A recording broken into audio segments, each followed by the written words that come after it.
What's going on, movie fans? My name is Michael Weer. I love talking about movies and I love ranking movies. And as we get closer and closer to the end of 2025, well, you'll be seeing a bunch of different ranked lists on my channel like I do at the end of every year. Of course, you're going to be getting the top 10 best of the year, top 10 worst of the year, top 10 most disappointing, top 10 most surprising. I'll even rank the entire horror movie genre that I watched in 2025. But in this video, I will be talking about all of the wide released comic book films that hit theaters this year. Now that sounds like a big list, but really it's only 4. We got 1 from DC this year and 3 from Marvel. And the reason we didn't get more comic book movies this year is pretty simple. James Gunn over at DC said, hey, we're going to take our time with our movie scripts. We're only going to start shooting when we've got something locked in. And so for 2025, they only gave us Superman. Now Marvel is in a bit of a rebuilding phase yet again. And so we did get 3 from them this year, although last year we only had 1 with Deadpool and Wolverine.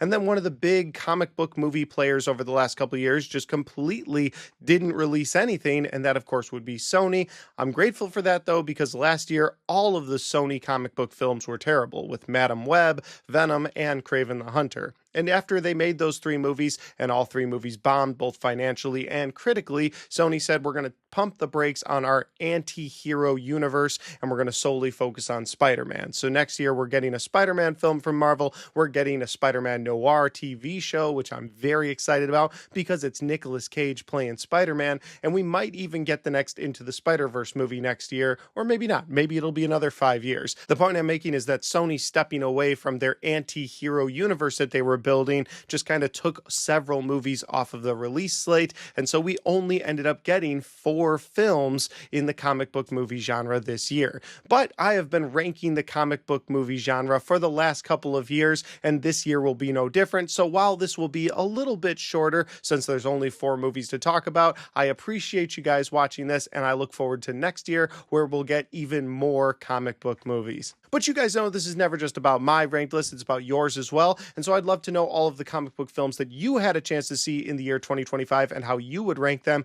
in that comment section down below. And before getting into my ranked list, if this is the first time you found my channel, well, I would love for you guys to hit that subscribe button, check out all the different content that I have, whether you like movie reviews, Blu-ray talk, or even ranked list videos. I've got a little bit of everything in my channel, and I'd love for you guys to check it out. All right, let's get into comic book movies from 2025 ranked from the worst to the best. Here we go. That is one big pile of shit. No, I shot him. Bullets in the fall killed him.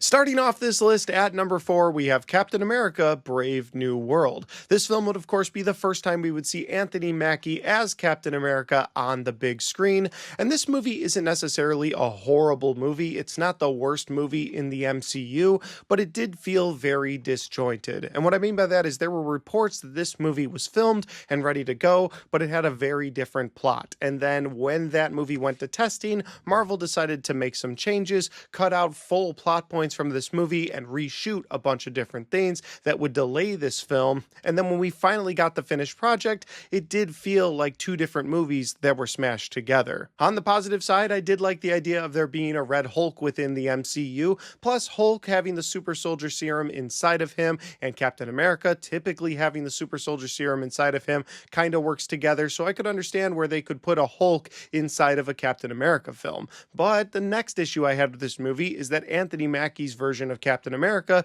doesn't have the super soldier serum, something that was a weird choice that they didn't make in Falcon and Winter Soldier, and it's even weirder now that he's taking on a Red Hulk. Because if it was a Captain America with super soldier serum inside of him, yeah, I could say he could go toe-to-toe with a Hulk for a little bit of time. But the idea that it's just a guy inside of a Wakandan suit that can take on the Red Hulk, that doesn't really work for me. I mean, even Black Panther has a suit made from Wakanda, but that's not where he gets the source of his power. The source of his power comes from that herb that the Black Panther power comes from. So the idea that this Captain America could take on a Red Hulk didn't make a lot of sense in my opinion. And the final thing that I'll say about Captain America Brave New World that really didn't work for me was that they closed plot holes from 2008's Incredible Hulk film that I really wasn't questioning anymore. Like, yeah, I wanted the answer to some of those questions from that movie. Maybe I wanted to see where some of those characters wound up in that film, but I didn't really care 16 years later. To me, it was too little,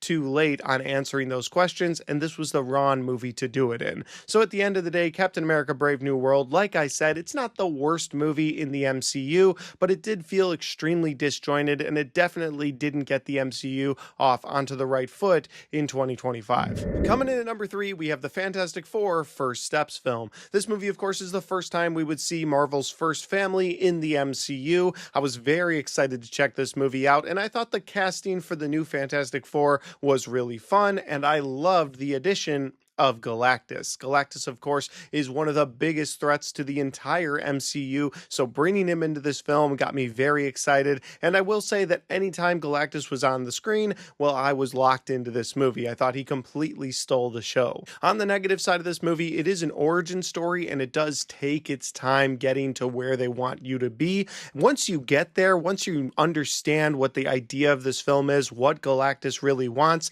I do feel like you're completely locked in. The last half of this film is a really fun ride, and I love the setup for the MCU going forward. But again, that first half of this movie was very slow going because they were introducing you to 4 brand new characters. I mean, most origin stories for a superhero's on his own, so you get 1 character that you need to be introduced to. But this movie had 4 people to introduce you to, and I did feel like it took its time. And I'm not saying it's always like that when an ensemble cast is introduced inside of a superhero film. Of course, movies like Guardians of the Galaxy did it really well. Several of the X-Men movies did it really well, but I do think this movie suffered from that build in the first half of this film. And so while I do think it's a better put together story than Captain America Brave New World, and that's why it's number 3 on this list, I do think that it's very slow going to get you where the plot needs you to go, and so that's why it's number 3. At number 2 on this list, the last MCU movie that I'll talk about is Thunderbolts. And Thunderbolts, of course, brings together a bunch of B-tier sidekicks or villains. They got put together in a group, and they have to go and try to do some good. I'm still figuring this place out, but I think a bunch of guys like us should team up, could do some good. Intriguing. No, not that kind of good, but this movie did prove to me that if we put the Sinister Six in the hands of the MCU, they would flourish. They would make a ton of money. But unfortunately, Sony still has the rights to all of those characters, and so we'll either never get a Sinister Six movie and they'll just continue teasing it into time, or we will eventually get one that feels extremely rushed. The point I'm trying to make here is that Thunderbolts was a lot of fun, and it took a bunch of side characters that you wouldn't necessarily see in their own movie, put them all together, and they made for a really fun cast. I also really liked how this movie dealt with emotions and people dealing with very dark material in the MCU. It's something we haven't really seen before, them do a deep dive on a bunch of different characters who might be contemplating really dark things, and I feel like this movie really dealt with that in a great way, and it showed that together they could all make it through it. So there were a lot of good themes in this movie. There were a lot of things I really liked about this film. The action was a lot of fun. The jokes were on point. And again, it had an emotional edge to it that most MCU movies don't have. And on the negative side of this movie, this film didn't really have a villain. Like, it did have somebody that stood in for the villain, but then that person wasn't really bad by the end of the film. It had another person that was sort of pulling the strings like a puppet master villain, but even that person wasn't necessarily a villain by the end of the film. So this movie did lack like a main antagonist for our group. And if we do get another Thunderbolts film in the future, I would like there to be a main antagonist. Unfortunately, though, much like the Fantastic Four, I don't know if we'll get another solo outing from the Thunderbolts because we are going into Doomsday and then we're going directly into Secret Wars. So I don't know if we'll get another Thunderbolts film, but if we do, I would be there on day 1 because I had a really good time with this movie. That'll lead me to my number 1 pick for comic book films in 2025. My shirt probably already gave it away, but it is Superman. Hey, buddy, eyes up here. This Superman film is, of course, James Gunn's kickoff to the new DC universe. Everything from the past got reset, and we are moving forward with a new DCU. Now, at first, I was just as skeptical about this Superman film. When they got rid of Henry Cavill, I was just as irritated as everyone else. They announced that David Cornsweet was going to be the new Superman, and I was skeptical going in, but I can say that I think this is a perfect casting for Superman for what James Gunn is doing with the DC universe. And that's not the only great casting in this film. I think several characters were cast really well, but none better than Nicholas Hoult as Lex Luthor. He plays an absolutely generational hater in this film, and it shows on the screen. I think that Nicholas Hoult as Lex Luthor and David Cornsweet as Superman is a battle that I look forward to watching in this new DC universe many times in the future. So the casting was great in this movie, but I think visually this movie was incredibly impressive as well. I loved how it looked like they took a comic book and threw it on the big screen. Like, that's how visually impressive this was. If you're a huge fan of comic books, I think visually you'll love what James Gunn did with this Superman movie. Of course, this movie has a ton of action because it is a superhero action film, and the action really worked for me, and it's got a lot of laughs in it. But outside of the laughs and the action that I did expect out of a James Gunn-led superhero film, this movie was also extremely emotional, and I thought it worked on an emotional level that other Superman movies haven't worked for me in the past. I love the relationships that Clark would have with Lois or Superman would have with Lex. Yeah, there is a bit of a relationship there, even if it's an angry, hateful relationship, and I think emotionally this movie really worked for me. This wasn't a perfect movie. There were some things that I wish James Gunn had toned down a little bit, like maybe we didn't need all of the world building that was being done in this film. I understand it was kicking off the DC universe, so he wanted to introduce several different characters, but it did feel like a bit of a cameo fest at a certain point. We got to see Peacemaker, then we got to see a Green Lantern,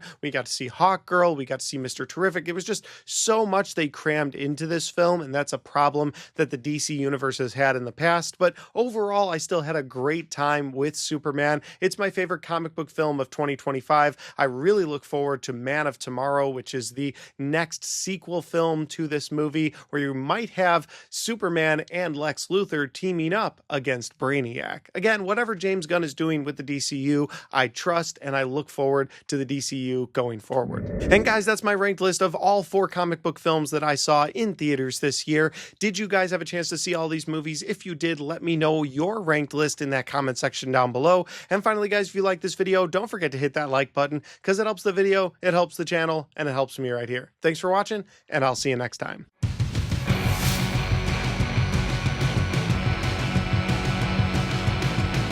All right, guys, we got to the end of my comic book films from 2025 list, ranked from worst to best. I hope you guys enjoyed this video. I'm sorry it was a bit shorter than my other comic book movies ranked lists of the past. I feel like there's at least 6 or 7 different comic book movies in previous years, but this year there were only 4. I still had a really fun time ranking all 4 of these films, and if you like this ranked list and you want to watch more of my ranked list, well, I will be putting out a full horror movies ranked list of the year video, and I will be putting out all of my top 10 lists, so keep an eye out for all of those on my channel in the next couple of weeks. In the meantime, if you want to check out any of the other content on my channel, well, I've got all of my best and worst of 2025 right there, and I've got all of my 2025 movie reviews right there.